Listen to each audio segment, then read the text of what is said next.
recommend you to download yung SnapGene. And I think I'm not really using that much this software kasi this is mainly for visualization purposes.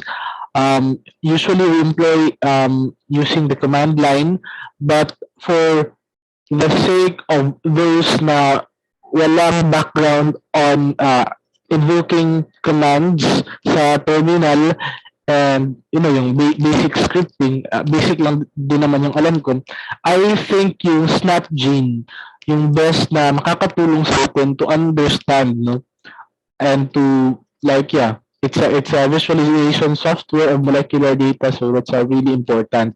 So last time what I did was send you the COX-1 and 2 and its diet na FASTA file.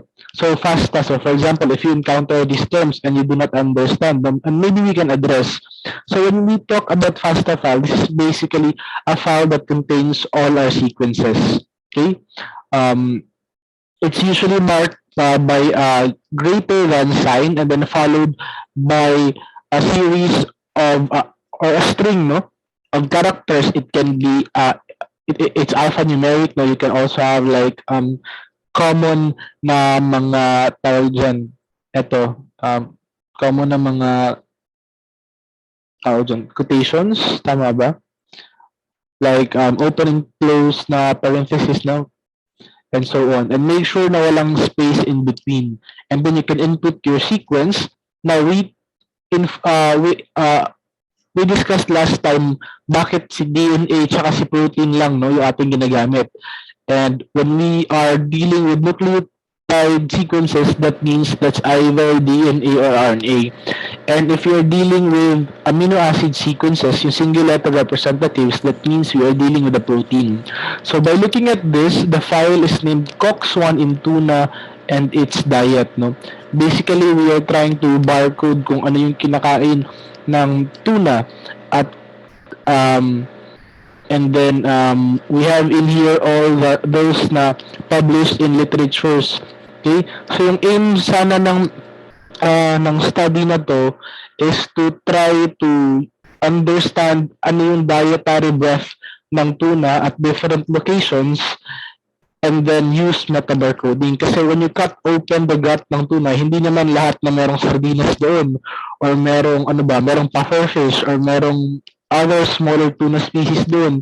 It's difficult to do visual census. So what we do currently is we employ metabarcoding, which is basically you get a sample from the gut and then you remove all those enzymes that might interfere with your downstream analysis, and then you do DNA extraction, and in the crude DNA you can now have the representative species. Kasi each of the species na kinain nito na would have a distinct na DNA signature. At ito yung titingnan natin using this gene. So tanong, bakit COX-1 gene yung ginamit? We also mentioned this last time, no, during the end, na meron pa yung genes na ginagamit na hindi masyadong nag-change over time. And the reason why we are starting at this point is kasi hindi nga sila nag-change. So if hindi sila nag-change that much, ibig sabihin, beyond this gene, madali nating makita kung ano yung mga highly variable na regions. Okay? Yung regions na magsasabi sa atin na, ay, sardinas to, ay, pufferfish to, diba? Ay, lapu-lapu to, so on and so forth. Okay? We cannot do that if we look at the COX-1 gene itself kasi nga, they are almost the same or similar across species, ano? Not only with fish, no? From what I know, lahat ng eukaryotes make use of COX-1. If you try to recall cellular respiration, so balik tayo sa theory na part, no? I-explain lang muna natin yung status quo nito. If you try to recall oxidative phosphorylation, yung may mga nagja-jump, cytochrome C oxidase, subunit 1, that's exactly COX-1 gene. So basically, ang ginagawa ng COX-1 na to is that it oxidizes yung hydrogen ion. It reduces hydrogen ion and then come up with a water molecule at the end of a process. Okay? So lahat ng eukaryotes gumagamit ng mechanism na to, and that is why it's ubiquitously present, and that is why it's highly conserved. Kasi most highly conserved na genes, meron silang constant and definite na function in our systems. Okay? And then, what else? So, yung mga andito, these are COX-1 genes, and ang titingnan natin if kung meron nga bang consensus na makikita tayo, no? So the only way to do that is when we do sequence alignment. Okay? So we are going to make use of SnapGene, although there's a lot of softwares na pwedeng gamitin. So what I want you to do, and I hope you already have the trial version right here, you can open this one, okay? And then open recent file, or open file rather, no? And then make sure na in one text file, andito lahat ng sequences na ito. Okay? So baka may magtanong, and for sure, marami sa yung tatanong, sir, how were you able to retrieve these sequences? Okay? So that will be another part, no, like on how to use the NCBI or any other data repository. So like if you type, say for example, NCBI and LMNH.gov, this is one of the repository na mga databases that contains information, molecular data information from various institutions. And within NCBI, this is under the National Institute of Health, no? And maraming iba't ibang databases dito. So say for example, if you type a gene, say interleukin, one of the immune-related genes na pinag-aaralan because of its known participation in acute and chronic inflammation, that's interleukin 6. So if you type that gene, it will give you the different databases. So you have under literature, you have the genes, you have the proteins, clinical genomes, PubChem, all of which will give you different information. Okay? So say for example, if you want to look at the gene itself, so pupunta ka dito, if you want to look kung ano yung mga concerned domains, kasi within a gene, merong iba't iba pang domains, so interesting domains that might help us understand what this gene or the protein that is coded by this gene is. Okay? So, kung pupunta ka dyan, for example, what you can do is you can click any of the sequences right here. So meron siyang description, kung saan yung kanyang location, ano yung mga other names niya, because different literatures would tend to use different aliases. Okay? So for example, i-click mo yung gene na to. Okay? If you click this link right here, it will give you the different things right here, no? Ayan. Okay? And then it will also show you the history kung kailan siya yung update, no? Like, because this is the current version, then definitely we are going to rely on this assembly right here. Okay? And if you want to retrieve yung kanyang sequence itself, it should be somewhere here. So titingnan natin, no? Genome data viewer and symbol organism. Okay, you basically just have to explore. So sometimes you can have the data set. So because this is an assembly, so hindi lang siya isang string of of genes. So you can download that one, and then you can get, if it's a gene sequence, then use FASTA, transcript protein, whichever you want, no? And it's telling us na hindi lang isang stretch of DNA yung meron tayo dito. So if you open that one, okay, then you can have different data sets right there. So you can have them in FASTA format. Okay. Now this is true kasi nga marami siyang genes, no, at different positions. So ayan siya, ang haba-haba. This is already an assemblage of overlapping assemblage of many sequences. So ganun kahaba yung interleukin 6 ng Homo sapiens. Okay? At yung genes na to, this is one of the more studied na mga genes because related siya sa immunity, so on and so forth. Okay? So that is basically how you search for molecular data. Or paano ba? You can also use balik tayo sa NCBI. So you just click on the logo, and then you can also have like Boolean type of data set, no? Boolean type, yung ibig sabihin may and. For example, you want to search like a specific gene. Ano bang gene ang gusto natin? EF1 alpha. Tapos, lagyan mo ng yung apostrophe na side, tapos lagyan mo ng and. And then, for example, Peneus monodon. Okay? So, basically, ang gagawin ng tao dyan, ng query na to is hanapin niya yung EF1 alpha na kay Peneus monodon lang. So this is an example of a Boolean type of data. Di ba? May iba't ibang type tayo of data, di ba? In coding, meron tayong string, meron tayong integer, meron tayong floating, if it's a decimal or a fraction, and Boolean, yeah, yung true or false type of data, yun lang madalas yung ginagamit for biology part ng programming. So if you search that one, what this database will do is maghanap siya ng EF1 alpha na meron. Okay? So wala siya masyado sa iba. Meron siyang gene na nahanap. Okay, dalawa. So we are going to search on that one. And ayun nga, elongation factor 1, beta-like, shrimp, no? So wala siya ng EF1 alpha, all fields. So parang in this one right here, it's trying to refine your query. No, EF1 alpha all fields, continuous monodon all fields, and alive prop. No, so you can, if you are keen on studying about this one, wait, balik muna tayo. See like for alpha-like genes, may alpha-like gene siya.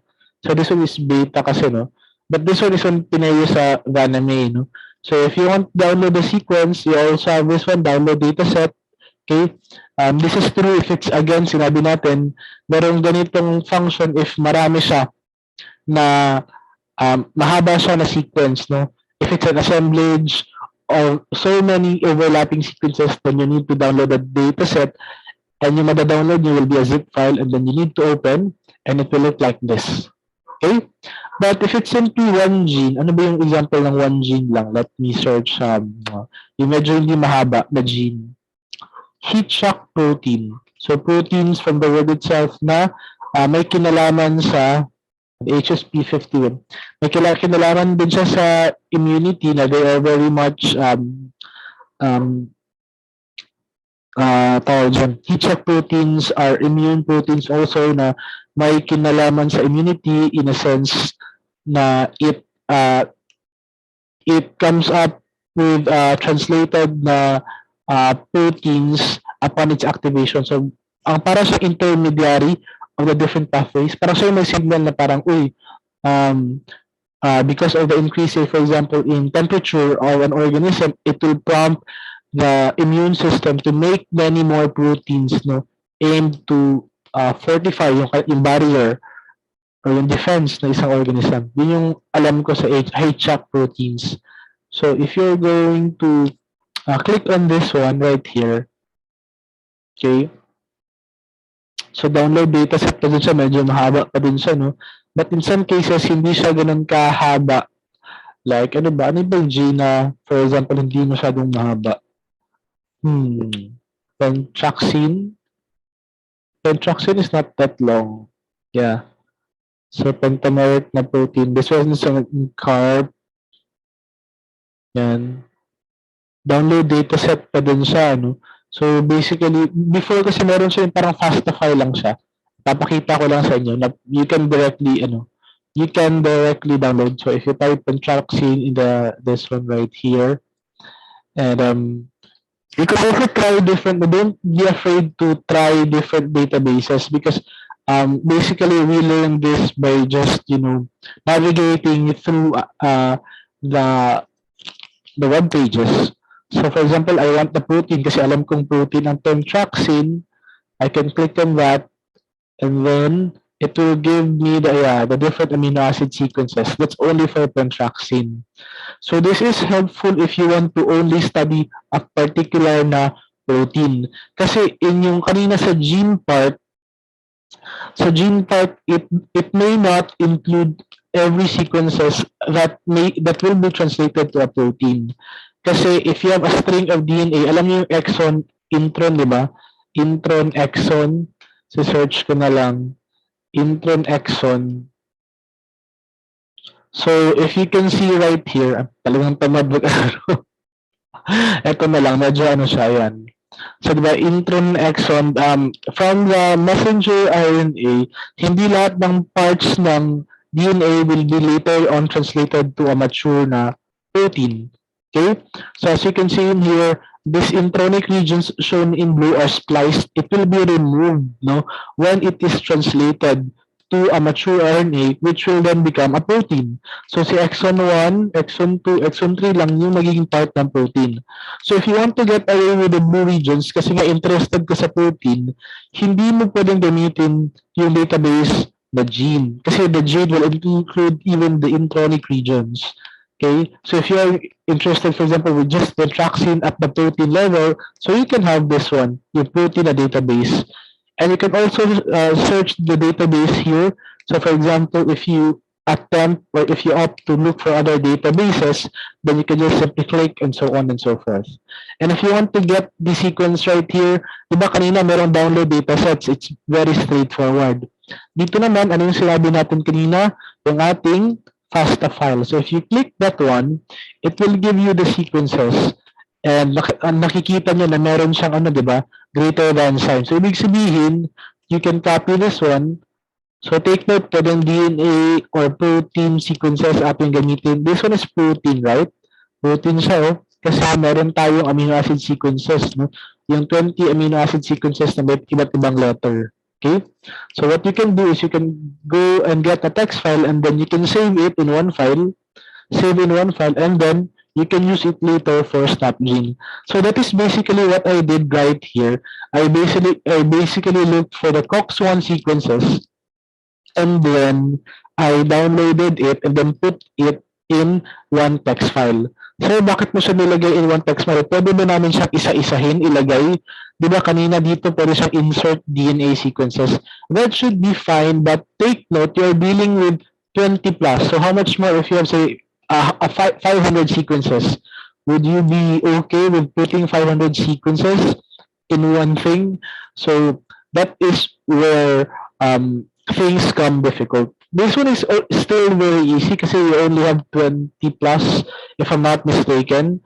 But yeah, that is why we are trying to marry computer science with biology, because right now, with the advent of sequencing, there is so much data and it's a big data and not all of the data will be informative. So part of the analysis will be to trim down kung ano lang yung magagamit mo, so on and so forth. Okay? So that is basically how you download yung ating data. Ha? So I hope klaro lang yung ating molecular data by using different na tawag dyan, na databases found within NCBI. They're also different, like UniProt, Bull database if you are into biodiversity na mga studies, that's also. But for many of the experiments like wet lab and then simulations, we usually use NCBI. Kasi many authors also contribute here, no?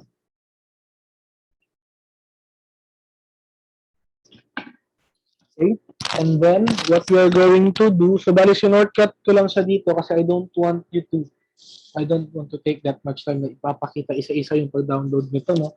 So basically, that is what you will do, no?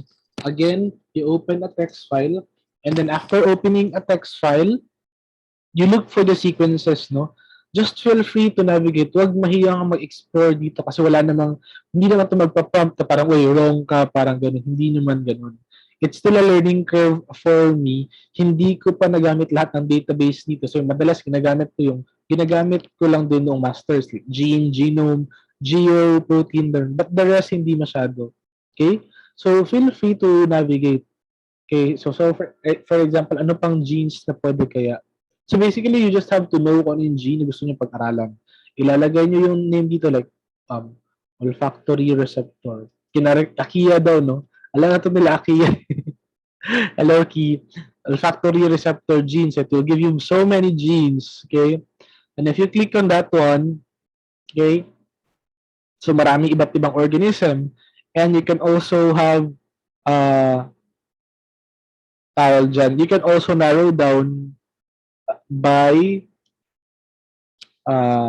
yeah, the top organisms, no? Or again, you can use the Boolean data type, like yung may ganitong, ano, no, o characters, common characters.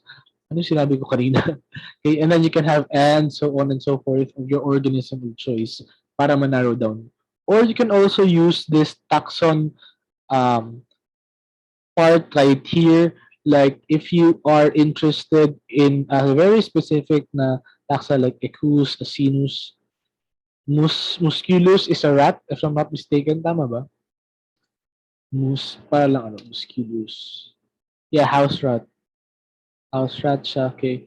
So you can, and then if you click on that one, it will only give you yung inyong olfactory receptor genes or any related genes to that na may that is of the house mouse. Okay? So I hope that is clear, okay? So that's basically how you retrieve your sequences. And once you have your sequence of interest, you can click on that. And again, you can have download data sets if it's a gene, but if you go to protein, what happens? If you want to shy away, if gusto nyo mawala yung mga intronic regions in your analysis, you can have olfactory receptor genes. Okay?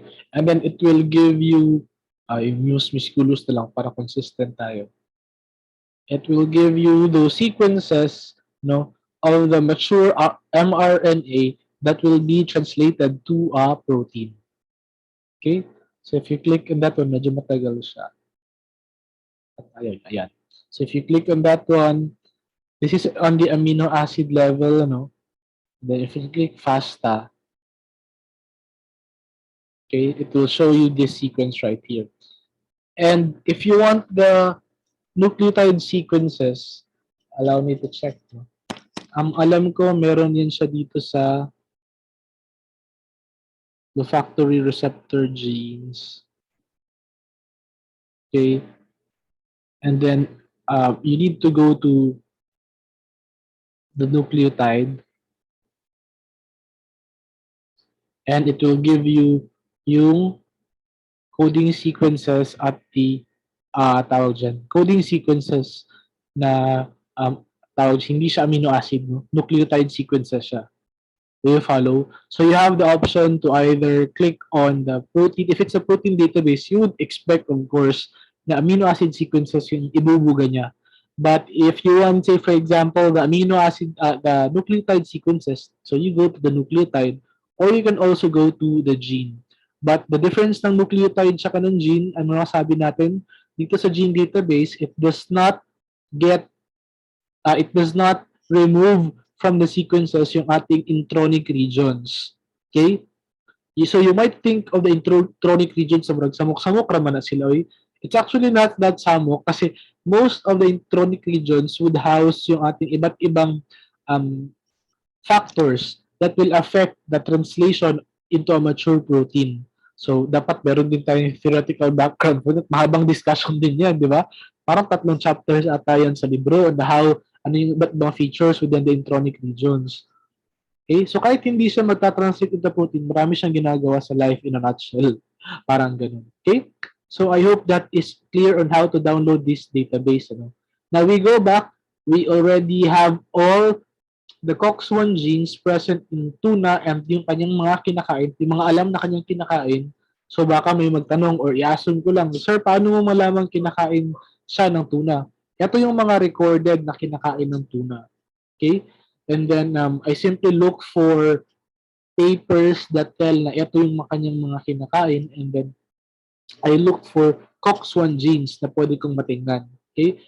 And if I can find yung proportion ng kanyang kinakain based on the amount of DNA that can be retrieved in the gut samples, then I can correlate it with the diet of the tuna, yung kanyang dietary preference, Or is it, say for example, forced to prey on a particular na organism kasi nagkaroon ng scarcity sa kanyang primary na gusto, di ba? Parang tayo din, di ba?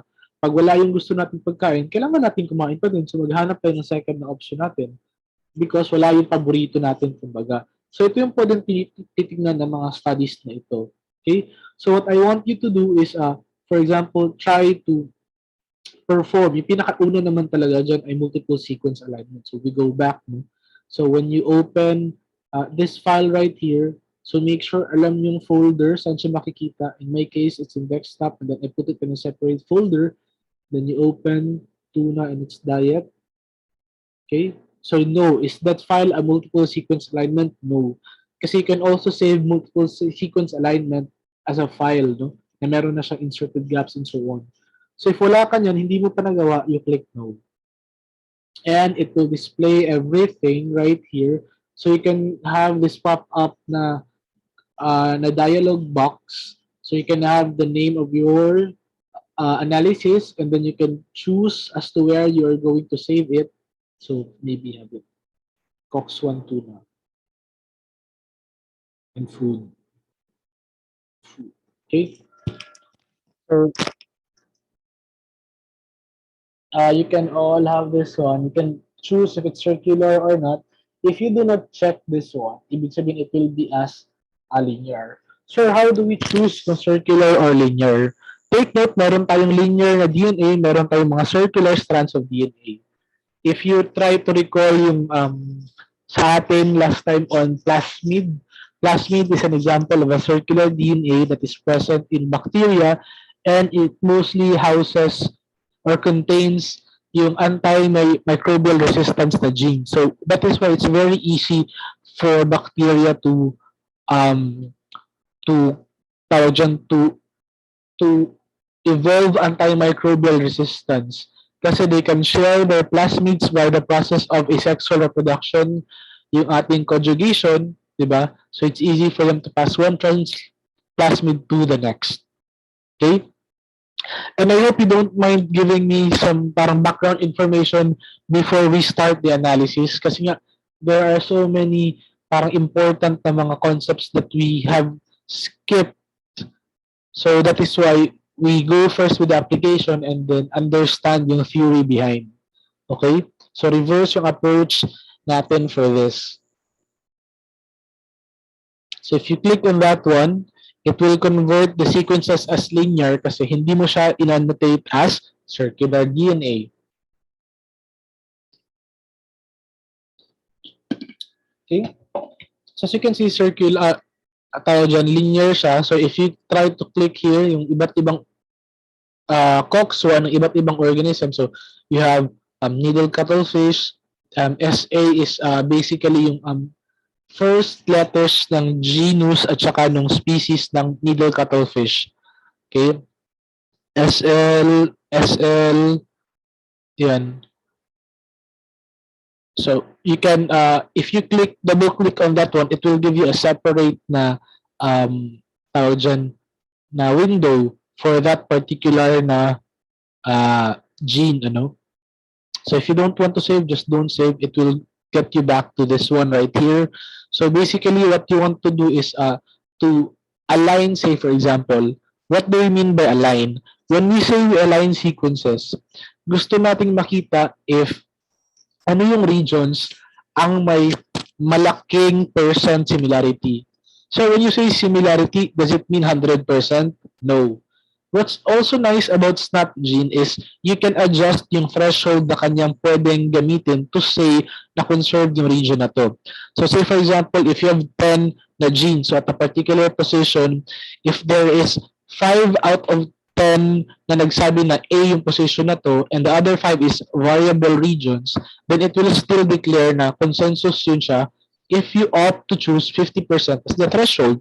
However, it becomes different if, say for example, you adjust to 70, 80, 90, and so on and so forth. Okay?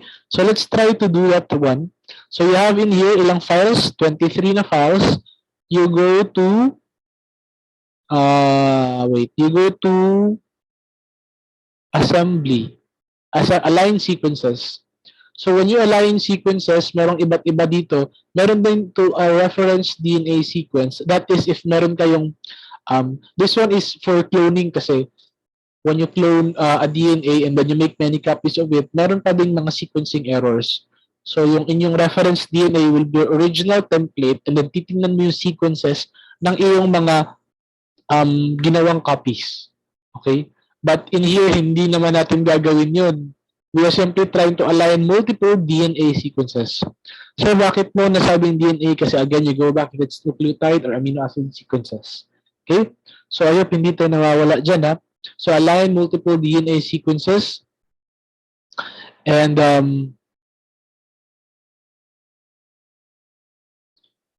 wait lang. So you need to copy all first. Copy all, di ba? Copy all yun dito. And select all. And when you select all, it automatically have this align selected sequences.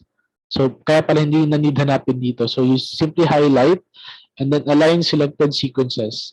And in here, you have several options. Align individual sequences with an alignment or without an alignment. So this one is good if you have a template na alignment, no? Or meron kayong reference man, ito yung tama and the rest will follow suit. But your case, you are simply trying to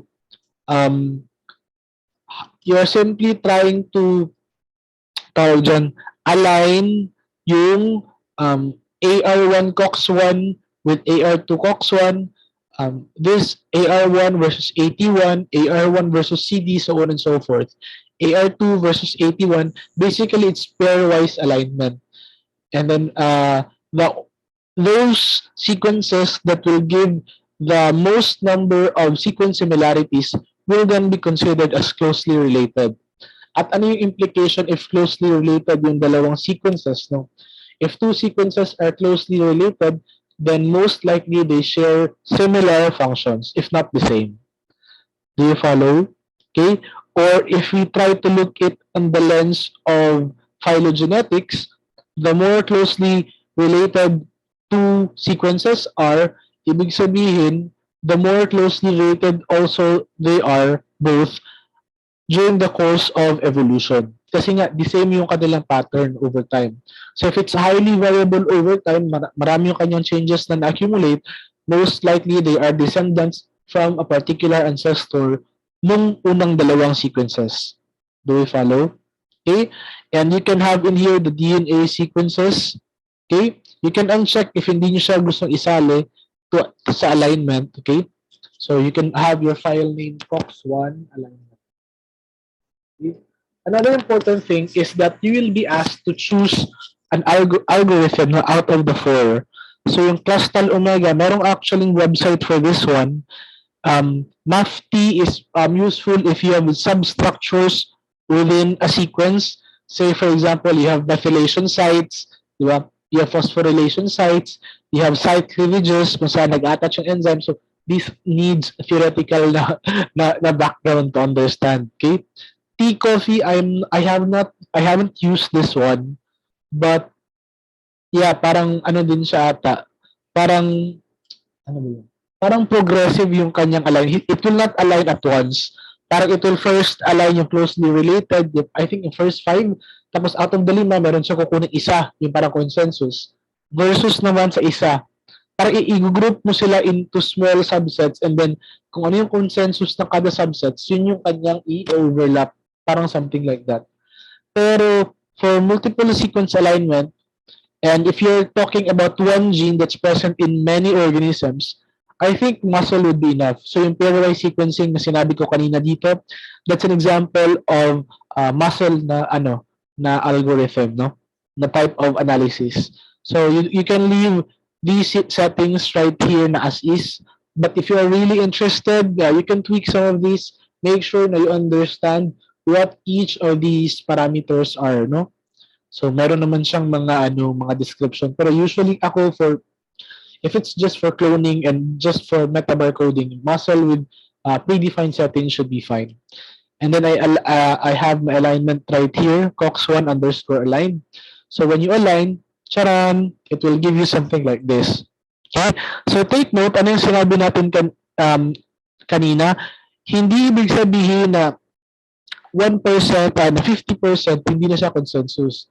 So what I like about this one is that in the second part right here, it will show you, say for example, if you are very strict, gusto nyo mo 95% na similar sila tanan, it will only highlight those na merong 95% na similarity. So, for example, this one, G, G, G, G, G, tapos may isang C, G, G, G, G.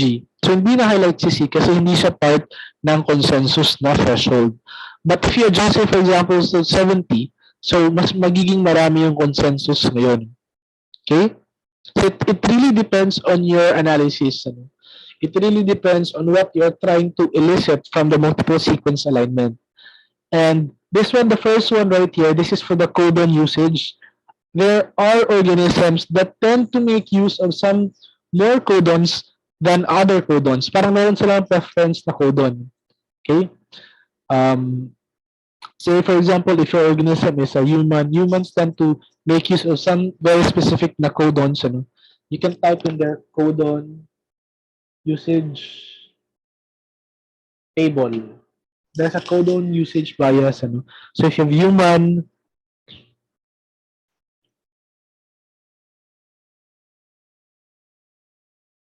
ayan.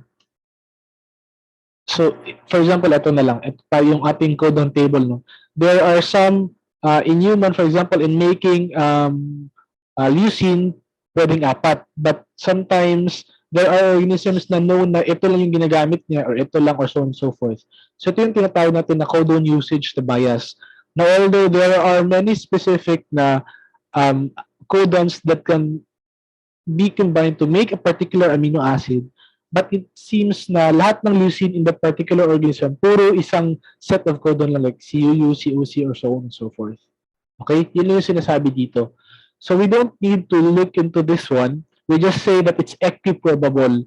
Ibig sabihin, if you go back to the codon usage table, to come up with a leucine, there is the same probability that U, C, A, or G, U ang ginamit dito kasi this is an RNA, no? I hope you don't get lost. Okay?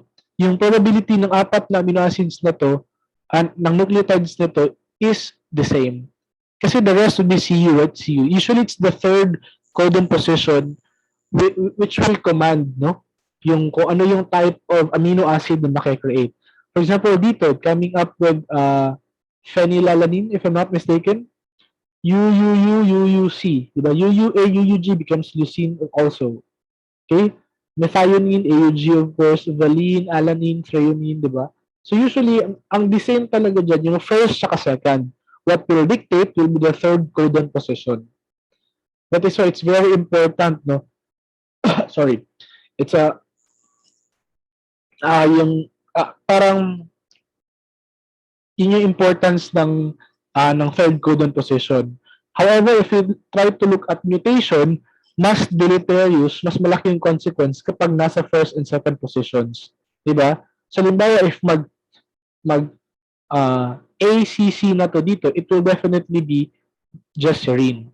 But if the mutation happened at the third codon position, like UCC, tas naging UCG, although nagkaroon siya ng mutation dito from C to G, but UCG is also serine. So, hindi siya ganun ka-deleterious. Okay? So, I hope you try to understand the importance niya. Okay? So, we go back again to our data right here. No? And it will tell you the consensus. What I also like this one is that it will show you na, for example, A yung consensus dito, and then G lang, merong ilang G. Okay? And then, marami ka ng information na makukuha dito, no? Like highly conserved regions and the variable regions. You can see in here at this position, no? Position 18. So when you navigate this one right here, it will also show you the nucleotide position. So this is 1 to 60. That is why merong 60 na annotation dito. This is 120. Take note, 356 yung ating mark, ano? 365 pala. So parang ganun. Ganun lang yung ginagawa niya. And you can see na, oh, meron to variable region dito, banda. Okay? Ayan. If masakit sa mata, you can also toggle with the color. Okay? You can change. And then you can also have full color highlight. If you also want to highlight other nucleotide sequences, that should be fine. Okay? And Yun lang basically for multiple sequence alignment. Okay? I hope naintindihan siya. If you have questions, then please tawag dyan, please inform me the soonest you can. And titingnan ko if pwedeng makagawa ng phylogenetic tree dito. But I think hindi siya pwede. Yun naman yung sa gusto ko sa view kasi you can just make a phylogenetic tree after you align. Dito kasi hindi. Yeah, I'm sure. Parang hindi siya pwede. Pakita ko na lang yung aliview kasi mabilis lang ng mga aliview. Ay, sorry, yung aliview. Yung Clustal W. This is under the Ministry of Japan actually. At ito yung ginagamit namin na alignment before sa masters. Mabilis kasi siya.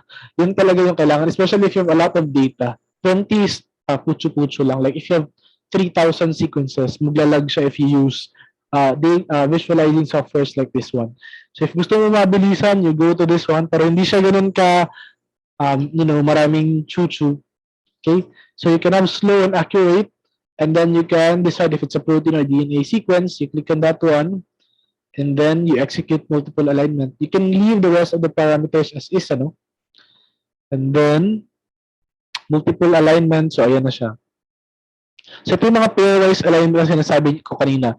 1 versus 2, 1 versus 3, so on and so forth. So, yung score na to 90 tells us na of the 365 base pairs, 90 are 100% similar, so on and so forth.